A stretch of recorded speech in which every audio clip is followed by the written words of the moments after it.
Hello, everyone, and welcome to another episode of our Hopsworks 5-minute interviews.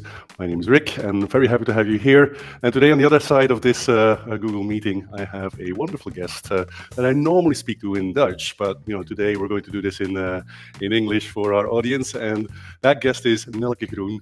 She's a tech lawyer at the Ministry of Infrastructure at the Dutch government. But Nelleke, maybe you can just quickly introduce yourself to our audience. Quickly tell you guys what I'm doing. My name is Nelleke Groen. I work for the government in broad sense as a tech lawyer. I work for the Ministry of Infrastructure and Waterworks with the agency that actually makes the waterworks and the infrastructure, road infrastructure only. So that's where I work mostly with tech topics, and actually mostly with AI at the moment because that's just big and booming and everyone's talking about it. So that's my main focus at the moment. All the hip kids do these days, right? All the hip kids do that. Well, I'm a hip kid, so I'm doing it too. Yeah, no, and I deal more particularly with the legality issues of AI systems and deployment, and that is, well, for Western governments, it's particular because the demands to transparency and lawfulness of decisions is pretty crucial to our work.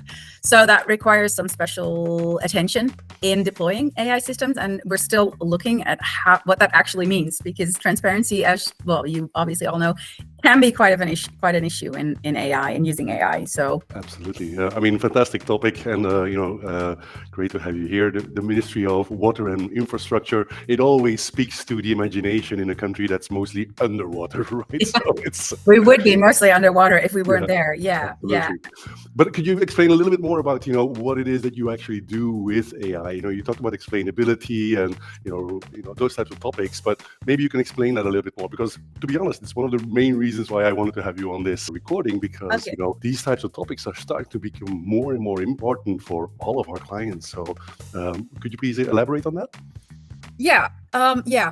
So when you look at on a grand scale using AI, even in private interaction, you will need to explain what you're doing, because if your AI system or the system you're using or the actions you take for which you are being informed by your AI are causing harm, you can be responsible for that. You can be sued for that in court, and you need to explain why this was the right course of way, why you took this decision and why your AI took this decision. You have to, even in private constructions, you're going to have to show the judge, actually, in the end, that this was something that was responsible to do in a normal civil private context.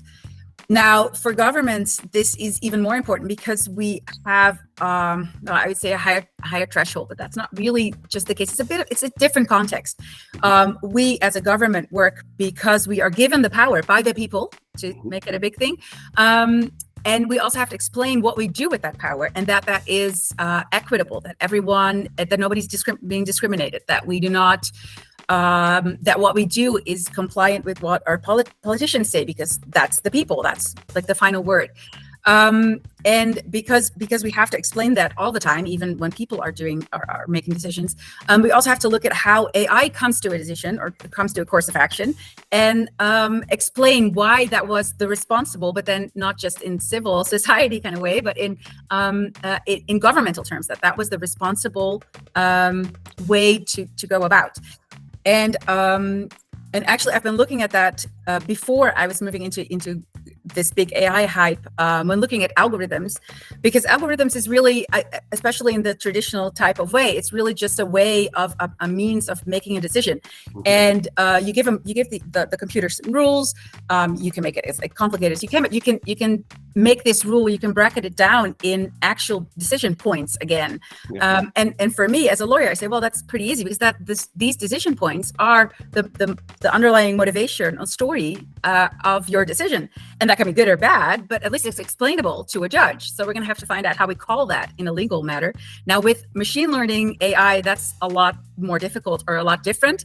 Not sure which one I think should be the way, because I think that if we challenge our technicians, all you guys, we can come to a certain amount of transparency that we need, but we're going to have to find out where that is. What is that level of transparency?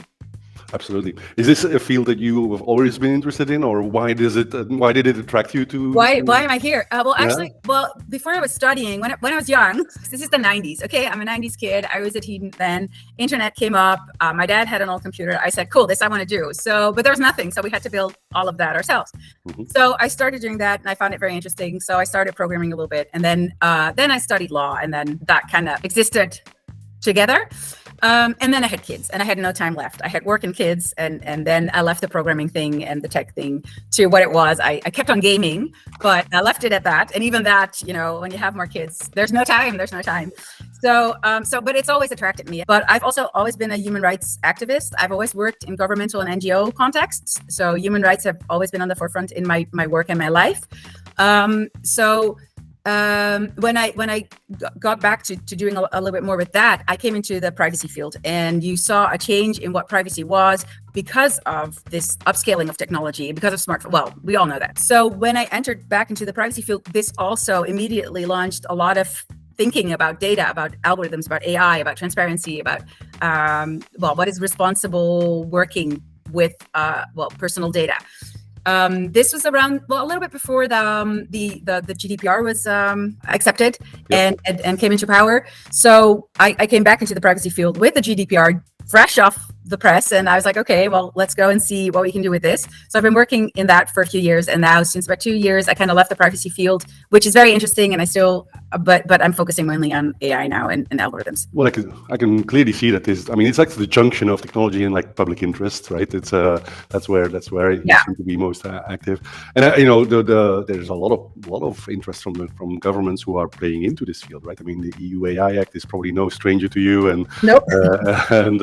There's a lot of people that are starting to really better govern, I would say, their AI processes, because on the one hand they need to, they're going to be forced to, and on the other hand it can also lift up the professionalism of the field. I believe it's one of those things that could benefit everyone. Definitely. I also think Europe has its own particular project. I guess maybe the Western world does. I don't know. But it also gives you a bit of guidance on what we want to do with this. There's this whole new field that it's scaling up so much. We can do things that we never imagined we could actually go and do.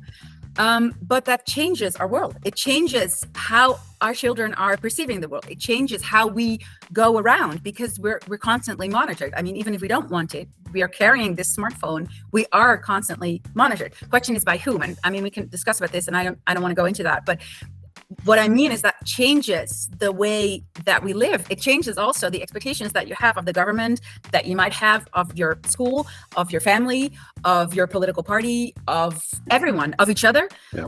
It changes our love life. It changes, our family interaction. I mean, COVID showed that. We went around the table. We went and had Easter brunch by video chat. I mean, and that changes. We are people. We are humans. We are natural beings that need to interact in a social way, and we do that now too, as well, like in via video chat, and that is nice. But like doing it for real still has this particular vibrance to it. So, and having to combine those two, do hybrid working, it changes our whole society. So, like with the EU project, what I meant with that is, and we're thinking about what is responsible, what is good for us. It also helps us to think maybe we should make rules or decide for ourselves that we want to not do certain things. Yeah. Nobody likes this when I say that, but maybe we want to say we want to not do that. We want to maybe try something different because we're overwhelmed, because it's too much, because there's information we cannot process anymore, because we cannot take decisions as people anymore in a way that we feel trust and genuinity in what we do. And we need that too. We have to remember that we're not computers, we're people. Yeah, I can see you're very passionate about it, and I really appreciate that. But it also is also making my fears come true, which is that this is not going to be a 5-minute interview, but a 15-minute interview. But that's okay. This is not a problem at all. But I am going to wrap it up, and I'm going to ask you, if you could maybe briefly share a few things or point people into a couple of directions where they might find more information that you find inspiring, that you find interesting, and then we can maybe share that with the audience, and we can wrap up. Well, as I said, I've been thinking about this, and it's hard because a lot of the things that I come across that I find very interesting and share is in Dutch, so I cannot share that with all of you. However, what I would want people to go and look into is actually the EU project that we're doing. I'm working in standardizations with Nelleke and also within ISO SC42. It is interesting to see the dynamics in the European context as opposed to other contexts. That is very interesting to see how this might benefit us to have some workings on. Another thing that I find very interesting, it is again, I'm mostly working with the Dutch Amnesty International, but actually Amnesty International has a very good program, and there's some other NGOs around it all over the world. There are many international combinations as well that work with human rights crossovers to AI. They are very critical about, well, armed AI for one. Armed AI is, well, insane, really. We have a drone, we put it on AI, and we give it a weapon. I'm sorry, my mind is blown that we do that, but we do that. We're also governing our borders by that. Well, now we can start about what borders are and how we should or should not have them. We're not going to do that. I'm sorry. I'm not going to go into that. But I mean, we're governing that also with like automated machinery. Yeah. And I'm not really sure if we've armed them yet, but I know that there are people that want to arm that. But I find that insane that we're actually putting machines up without any human interaction on other human beings. That is just not so much because a human cannot, do the same thing and shoot someone, but it's more difficult for a human than for a computer. Computers really don't care. Yes. So NGO work, I work with Amnesty International a lot in this area, and that's they really do very interesting things. And the most interesting thing that I want to mention in that sense is that many people in this tech world come to me and say, well, this is very activist. This is very out of scope. What can we do? And I go, this is not activist or out of scope. You want to be acquainted with what they're saying, because they are pinpointing us to the routes where we do not want to go. And if you sit down a little bit longer and look at it like objectively and really make it come to you, you know that you don't want to go there. So I'd advise everyone to go and look into that and see broader than just the technique, because the technique's really cool. And I'm loving all the puzzling and it's all just great, but it has an impact in the real world. And we need to acknowledge that and consider what we do and do not want. Here. Thank you so much for sharing that, and we'll put the links in the show notes and everything. Thank you so much, Nelleke. It was a joy talking to you, and we'll publish this on the different channels. I hope that we'll meet face to face in the real world. That would be really great. Yeah, fantastic. We're going to do that. Thank you, Nelleke. Have a wonderful day. Thank you, Rick. You too.